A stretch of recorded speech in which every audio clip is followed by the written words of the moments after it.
Bienvenue tout le monde dans ce nouveau tutoriel dans lequel nous allons parler d'une problématique. Il s'agit d'une entreprise qui cherche à mettre en place des solutions informatiques dans son entreprise et nous prenons le cas de l'IT Service. En prenant le cas d'IT Service, nous voyons la société dispose de 3 sites.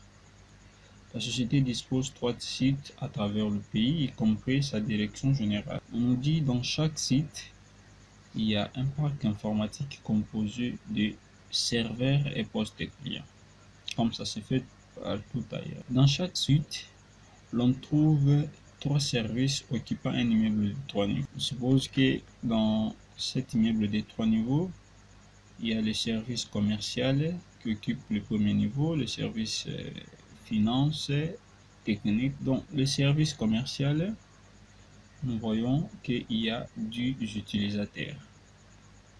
Dans le service finance, il y a 5 utilisateurs, et dans le service technique, il y a 15 utilisateurs.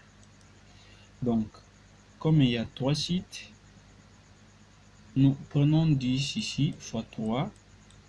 On fait 10 fois 3, nous avons 30. Nous avons 30 utilisateurs pour tous les 3 sites répandus dans le pays. Nous avons 15 utilisateurs dans les services finance. Et puis, nous avons au total combien? 60 utilisateurs dans les services techniques. Quand on fait la sommation, donc nous voyons l'entreprise dispose au total 5 utilisateurs. Maintenant ici on nous dit chaque service pourrait nécessairement se servir de son propre sous-réseau, donc on doit avoir son propre sous-réseau et un commutateur Catalyst V950 de 24 ports. Donc commercial doit avoir un commutateur de 24 ports, finance un commutateur de 24 ports, et puis technique un commutateur de 24 ports. Quand on fait 24 fois 3 déjà, donc 3 fois 3, nous devons acheter 9 commutateurs à 24 ports. Il faut acheter 24 commutateurs de 24 ports. La société voudrait que ces différents sites se communiquent en temps réel en passant par un fournisseur d'accès à Internet de manière sécurisée. Donc, il y a ces 3 sites.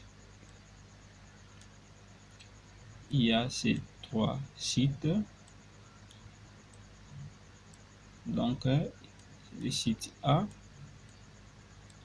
ça c'est le site B, et ça c'est le site C. Tous ces 3 sites sont interconnectés. Donc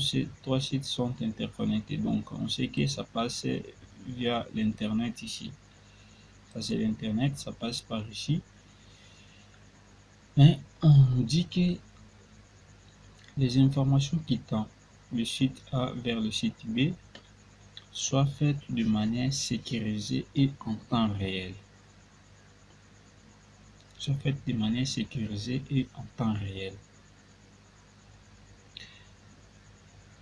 Et lorsque l'entreprise arrive au niveau du fournisseur d'accès à Internet, le FAI lui propose ou il lui donne, on met à la disposition de l'IT Service un réseau 95 35 58 0/28 vu le nombre de sites que la société dispose. Donc la société a étudié, la société dispose combien de sites? Il y a 3 sites. Donc dans ces 3 sites, on peut carrément l'octroyer. Quand on fait 3, déjà 3 là, 3 sites. Nous avons 3 sites. Dans ces 3 sites, entre des routeurs, il faut qu'il y ait des adresses IP pour sécuriser déjà la connexion entre des routeurs. Il faut mettre des adresses IP. Donc nous aurons les barres 30 ici. Ici nous aurons barre 30. Ici également barre 30. Et de l'autre côté aussi un barre 30. Ici aussi un barre 30. Donc lorsqu'on a ça déjà, avec un bar 28, ça suffirait pour l'entreprise. Maintenant, la question que je pose en tant qu'administrateur réseau, quelles sont les différentes solutions que vous et moi, en tant qu'administrateur, nous pourrons proposer à l'entreprise, à la société IT Service qui pose son problème? Bien, voilà ce que nous avons essayé de proposer d'après nos réflexions, d'après nos raisonnements. Essayons de voir. Vu les besoins de la société IT Service, nous, en tant qu'administrateurs réseau, nous proposons des solutions. La première solution est de mettre en place des VLAN au sein de chaque réseau local. Donc, au sein de chaque site, on doit mettre en place des VLAN. Et puis, nous devons mettre en place les VPN site à site, tunnel gris over IPsec. Pourquoi? L'utilisation ou la mise en place de VLAN va premièrement influencer sur l'économie de la société par rapport à l'acquisition ou à l'achat des commutateur. On nous dit ici nous devons acheter 9 commutateurs.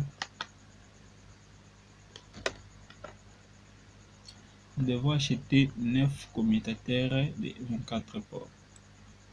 Quand on fait déjà 9 fois 24, quand on fait 9 fois 24, nous avons combien? Donc nous avons 216 ports. Nous avons 216 ports. Or, dans ces 216 ports, l'entreprise tout entière n'a que 105 utilisateurs. Donc, quand on fait 216 moins 105,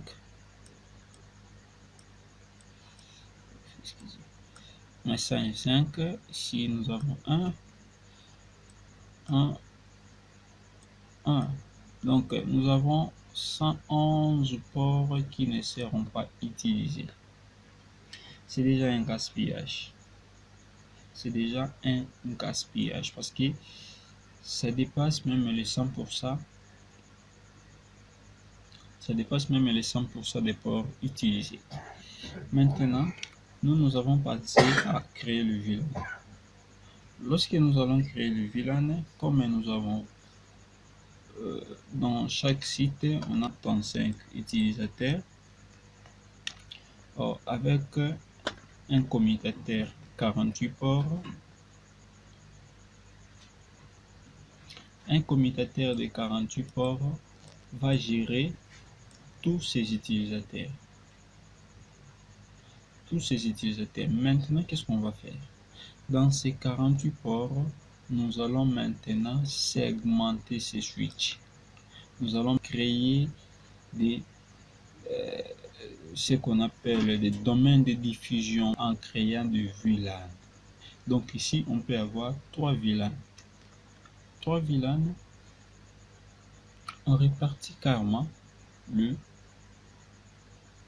switch. Donc c'est 48. On peut avoir 48 divisé par 3. Nous avons 16 ports pour chaque VLAN.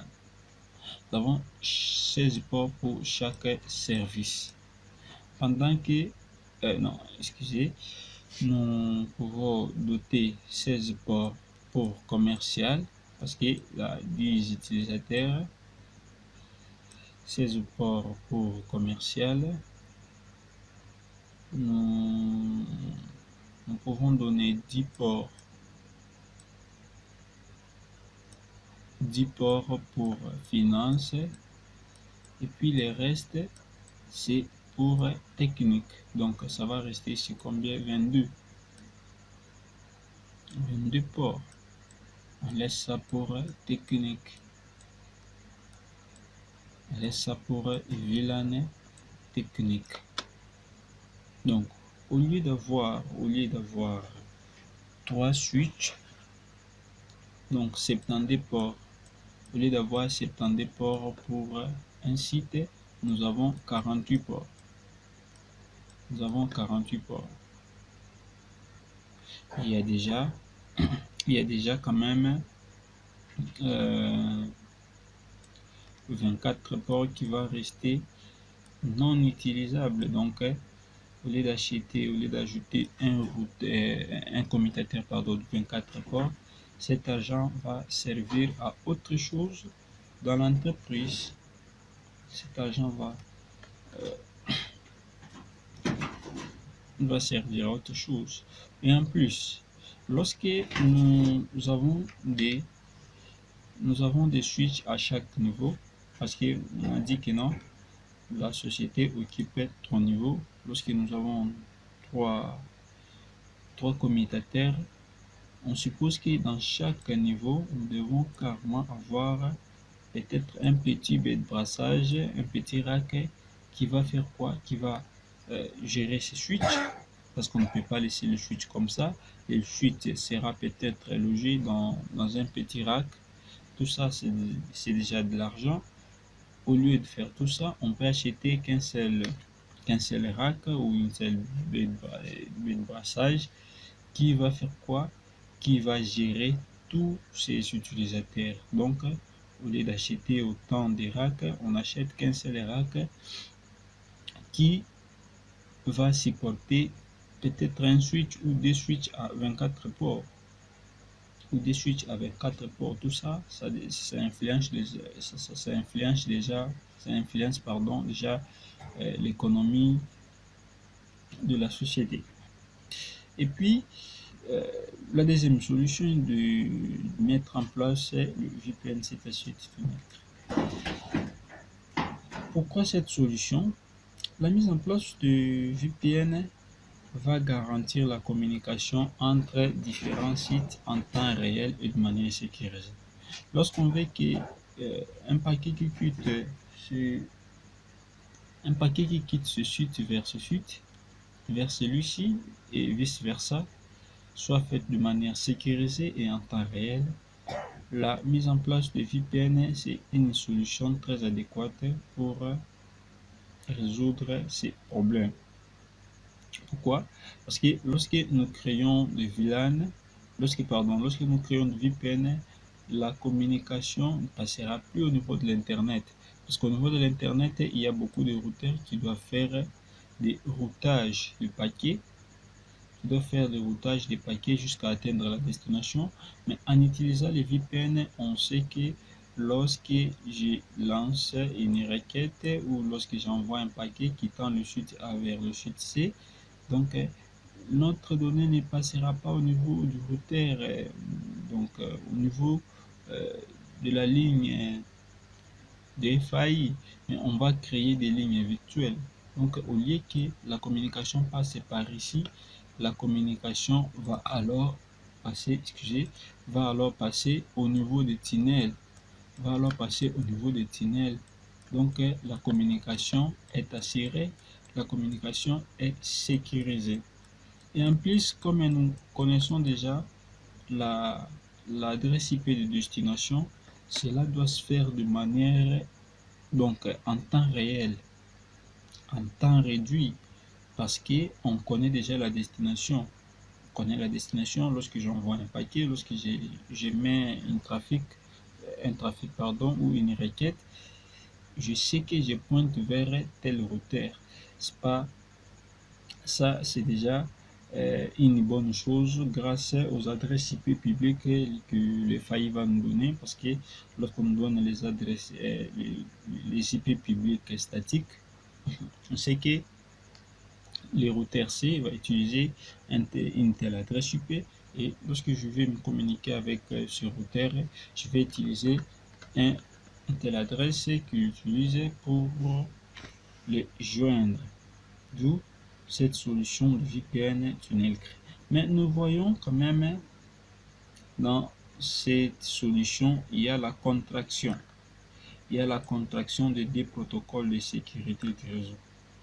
Il y a le protocole créé, généré, qui routing encapsulation, et puis le protocole Internet Protocol Security. Pourquoi cette contraction? Pourquoi utiliser ces deux protocoles? Eh bien, cette solution va nous permettre, on peut utiliser soit le GRE, le protocole GRE, pour créer des tunnels afin de faire communiquer nos différents sites à travers des tunnels, donc des lignes virtuelles, une interface virtuelle. Ça passera, ça va fonctionner. On peut utiliser l'IPsec uniquement pour sécuriser, pour chiffrer les paquets. Ça va fonctionner sans problème. Mais pourquoi la contraction? Pourquoi l'utilisation de CD? Premièrement, le protocole ici, Generic Routing Encapsulation, va assurer l'encapsulation des paquets quittant un site à un autre. Non seulement l'encapsulation du paquet, ça va aussi prendre en charge les protocoles de couche réseau, particulièrement les protocoles de routage dynamique, afin de gérer les paquets de multidiffusion. Chaque protocole de routage dynamique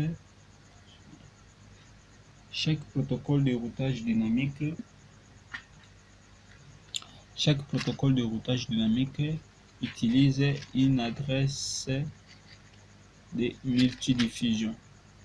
Cette adresse de multidiffusion va lui permettre de mettre les paquets en multidiffusion pour acquérir les informations de ses voisins, ou pour annoncer sa topologie, ou pour annoncer sa table de routage. Voilà, il va utiliser cette adresse de multidiffusion. Maintenant, le protocole IPsec ne prend pas en charge les paquets en multidiffusion. D'où on ne peut pas mettre en place 2 ou 3 sites en communication via le VPN et utiliser uniquement les protocoles IPsec. Ça ne passera pas. Ça ne passera pas. D'où il faut d'abord se rassurer que ces 3 sites se communiquent. Il faut d'abord, on peut utiliser comme on a fait dans certaines vidéos précédentes, où on a mis en place les VPN. Maintenant, le VPN IPsec, on a fait toutes les configurations et ça fonctionne.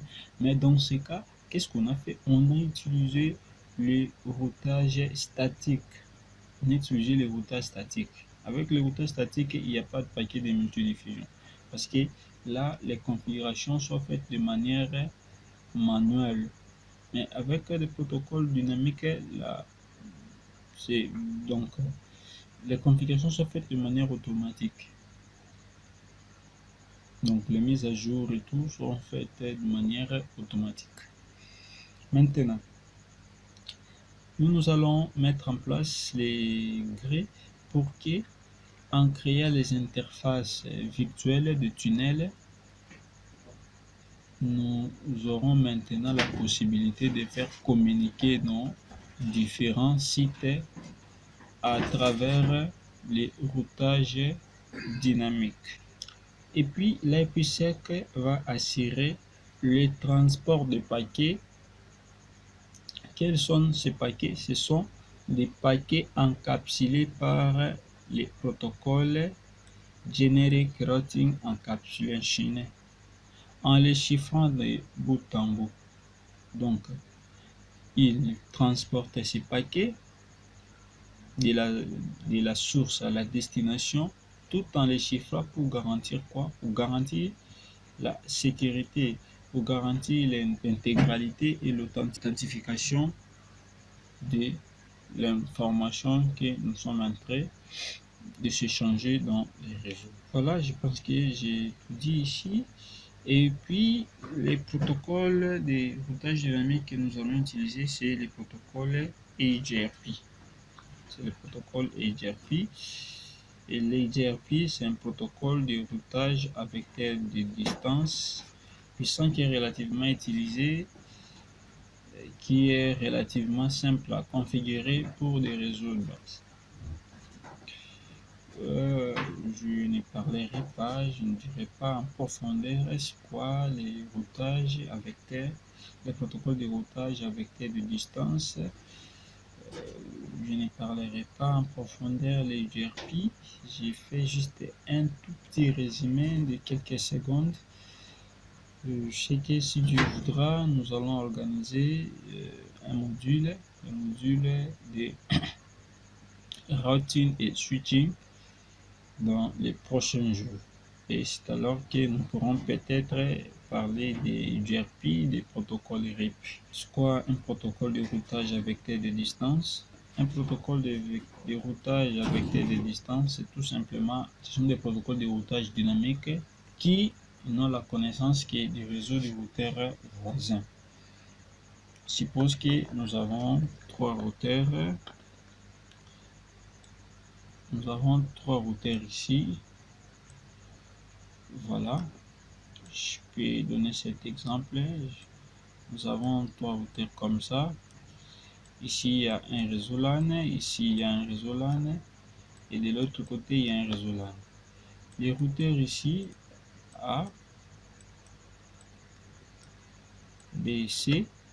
Les routeurs A n'a pas directement connaissance à ces réseaux LAN. N'a pas directement connaissance à ces réseaux LAN. Encore moins ces routeurs n'ont la connaissance de ces réseaux.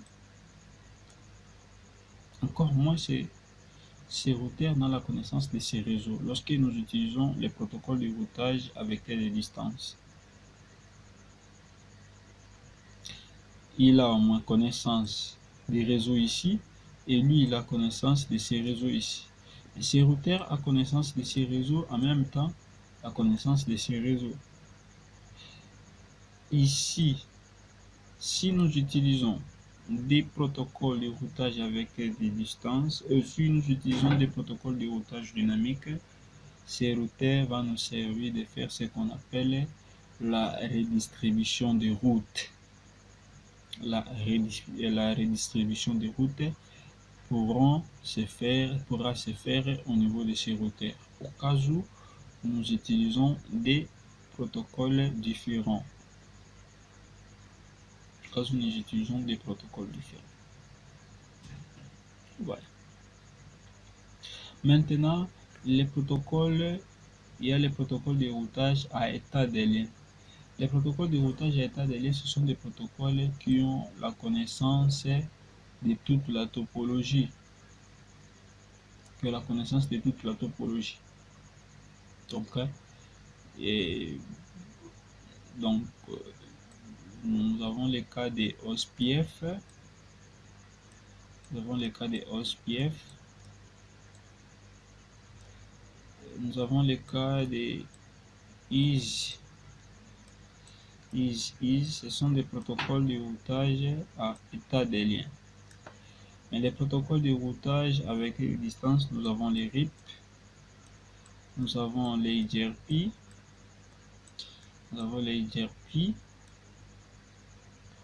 nous avons aussi les BGP, je crois. Nous avons les BGP et suite. Mais les IGRP, certaines personnes disent que ce protocole est hybride.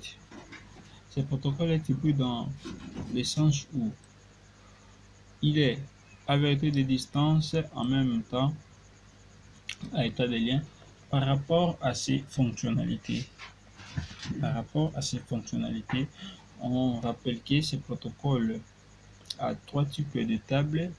Il a la table topologique. Donc, dans les GRP, nous trouvons la table topologique, nous trouvons la table de routage et nous trouvons la table de voisinage. Voilà. Il y a trois tables, il y a la table de voisinage, il y a la table topologique et la table de routage. La table de voisinage lui indique ses voisins, tandis que la table topologique indique tous les réseaux de la topologie, donc les réseaux de la topologie, et puis la table de routage informe quoi? Toutes les informations sur les routages de paquets. Les protocoles IGRP utilisent la distance administrative à l'intérieur. Lorsqu'il est utilisé à l'intérieur, il utilise la distance administrative 90. S'il est utilisé à l'extérieur, il utilise la distance administrative 120. C'est déjà, ce protocole est avantagé par rapport au RIP. Pourquoi? Les RIP, c'est ça, 70. 120 sur les RIP et l'OSPF c'est 110. Voilà. Le protocole ici est plus avantagé dans le sens où il utilise quoi? Il utilise une distance administrative très faible.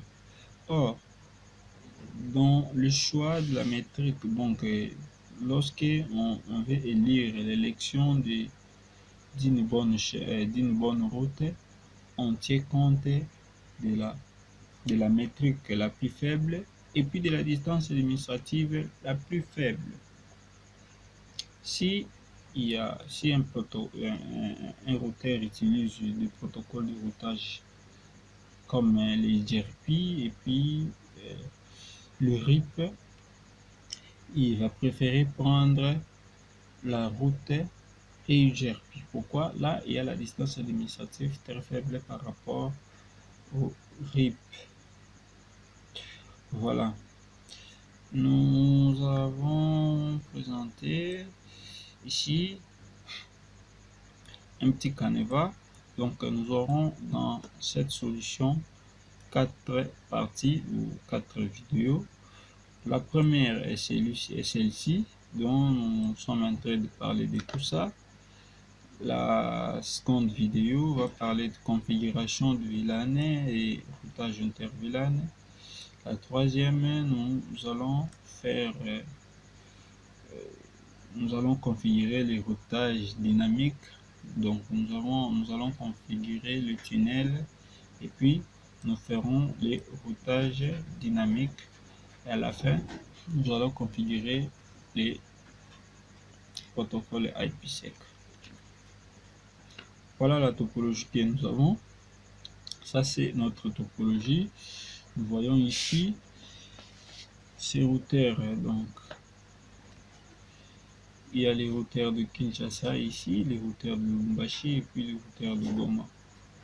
Ça c'est notre fournisseur d'accès à Internet. Ce fournisseur nous a donné les adresses. L'adresse IP que nous avons vue de l'autre côté, 95 35 58 0/28. Et ici, nous allons faire quoi? Ici, nous avons bar 30. Ici aussi bar 30. Ici bar 30.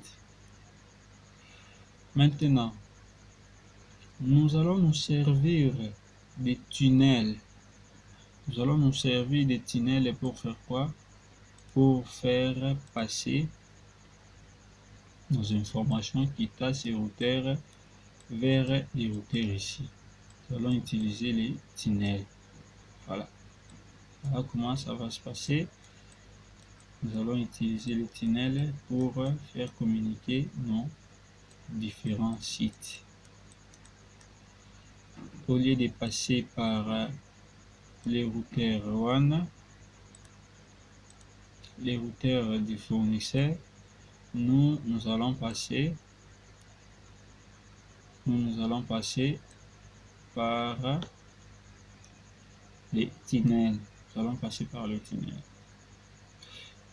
Il est recommandé, il est conseillé, lorsque vous voulez configurer les tunnels gré, n'osez même pas d'abuser votre argent pour acheter des adresses IP publiques pour créer des tunnels. Non.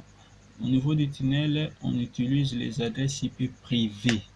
On n'utilise pas les adresses IP publiques, mais on utilise les adresses IP privées au niveau des tunnels. Voilà, nous allons essayer de faire le découpage. Nous allons essayer de faire le découpage. Les failles nous donnent les réseaux 95.35, 1138.0/28 pour les 3 sites. Et au niveau du réseau là, nous avons proposé le réseau 192 168 10/24. Pourquoi 24 déjà parce que nous avons 105 utilisateurs déjà. Avec 24 ça peut suffire, ça suffirait autant. Maintenant nous allons passer au petit découpage. Nous avons pour les réseaux de Kinshasa la connexion entre les routeurs de Kinshasa et la connexion entre ces routeurs de Kinshasa et les failles. Nous avons combien d'adresses IP? Nous avons des adresses IP. Donc quand on va faire pour trouver les bits à ajouter dans la partie réseau, pour trouver les masques sous réseau, nous avons fait D est inférieur ou égal à D exposant 2. C'est inférieur ou égal à 1. C'est égal à 1, à D exposant 1, pardon. D est égal à D exposant 1. Mais étant donné que lorsque nous avons un réseau, on sait que dans les réseaux, nous avons l'adresse réseau et l'adresse de diffusion, y compris les adresses utilisables. Donc, comme nous avons déjà des adresses qui seront utilisées entre routeurs, et en plus nous avons des adresses encore, l'adresse réseau et l'adresse de diffusion, d'où ça fait 4 d'exposant 2, ça fait 4. Voilà pourquoi ici on met 2. Le nombre de bits c'est D ici. Maintenant, avec les barres 28 que le fournisseur nous a donné, faisons D plus 28, nous avons barre 30. Nous avons barre 30. Ou carrément, au lieu de faire ça, nous faisons 32 moins 2. Donc 32 parce que l'adresse IPv4 est codée en 32 bits. C'est ça les calculs qu'on a fait. L'adresse IPv4 est codée en 32 bits. Nous faisons 32 bits moins les 2 bits ici qu'on a ajouté. Ça nous fait 30. Et partout ici, nous avons 30. Maintenant, dans la partie LAN où nous avons ces réseaux, les LAN du service technique vont utiliser quel masque?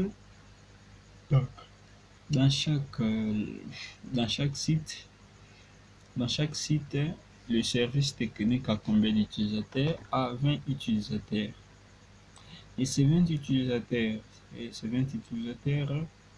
sont inférieurs ou égales à b exposant 5.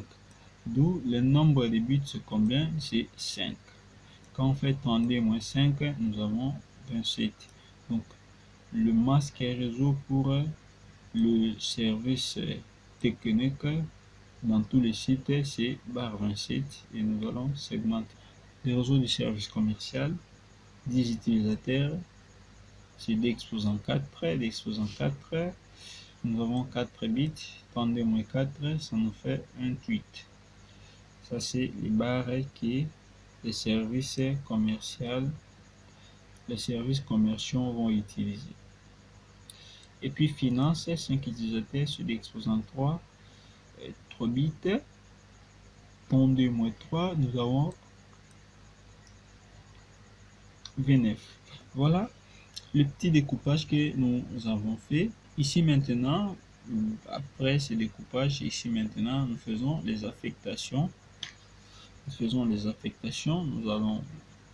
Nous avons ici quoi? Les réseaux. Nous avons les réseaux 95, 35, 58.0. On cherche ici, ça c'est la colonne des réseaux. Ça c'est la colonne des réseaux et ça c'est les lignes la ligne des masques. Ça c'est la ligne des masques. On regarde maintenant, ici nous avons utilisé que les masques bar 30. Voilà maintenant les réseaux 95, 35, 58.0 bar 30 est affecté au réseau entre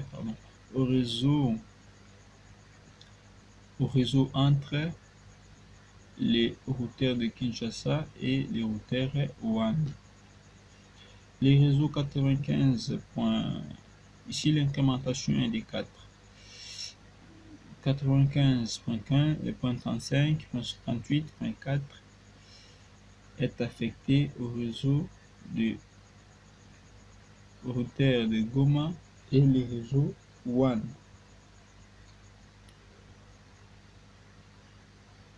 Celui-ci est affecté au routeur de Lubumbashi. Excusez, ici c'est Lubumbashi. Les routeurs de Lubumbashi et les routeurs WAN. Et nous avons ici un réseau qui est réservé. Lorsque la société aura de possibilités pour étendre son entreprise, pourra carrément exploiter ce réseau qui est réservé. Nous passons maintenant à la partie LAN. À la partie LAN, nous avons les réseaux 192, 68 et 10.0. Nous avons les réseaux techniques qui utilisent les barres 27. Voilà, le premier bar 27 est affecté au réseau technique de Kinshasa. Le deuxième bar 27 est affecté au réseau technique de Goma et celui-ci de Lubumbashi.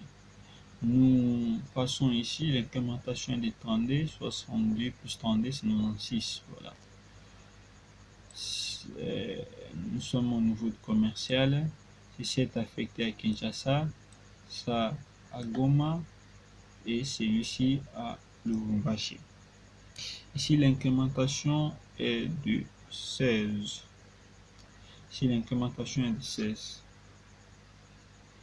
Donc 128 plus 16 c'est 144. Voilà. Plus cela,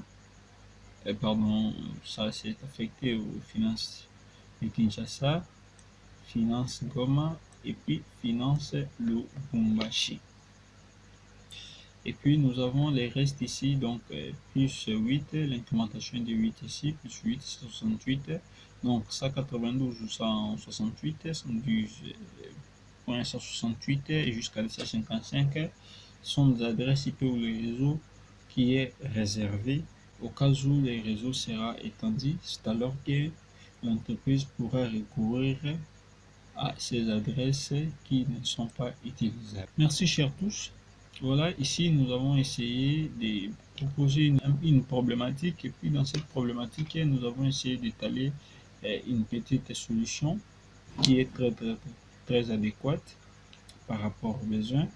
Essayez de, de vous exercer de cette façon.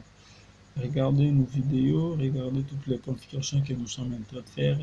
Essayez d'être avec nous. Pourquoi? Parce que avec nous, nous sommes d'abord en train de vous montrer, en train de faire les explications. On explique d'abord, peut-être tout le monde peut être là, peut-être il ne maîtrise pas la chose qu'il est en train de chercher. Au lieu seulement de suivre les procédures, nous commençons d'abord à vous expliquer de manière plus brève, donc de manière plus compréhensive, et pour que vous puissiez avoir la maîtrise de ce que vous cherchez, mettre en place de ce que vous cherchez configurer. Nous vous demandons toujours de nous faire confiance. Suivez-nous tous les jours où nous partageons. Essayez de partager cette chaîne dans vos différents groupes WhatsApp, dans vos différents groupes Facebook, Twitter, Instagram, pour que les autres puissent aussi en tirer profit par rapport à ce que nous sommes en train de faire ici. Merci, à nous revoir, à très bientôt. Nous allons voir dans la prochaine vidéo comment créer de VLAN sous GNS 3, créer de VLAN avec des switches de niveau 2 dans GNS 3. Nous allons voir comment faire les routages inter-VLAN et ainsi de suite. Portez-vous bien et nous nous voyons à la prochaine. Merci.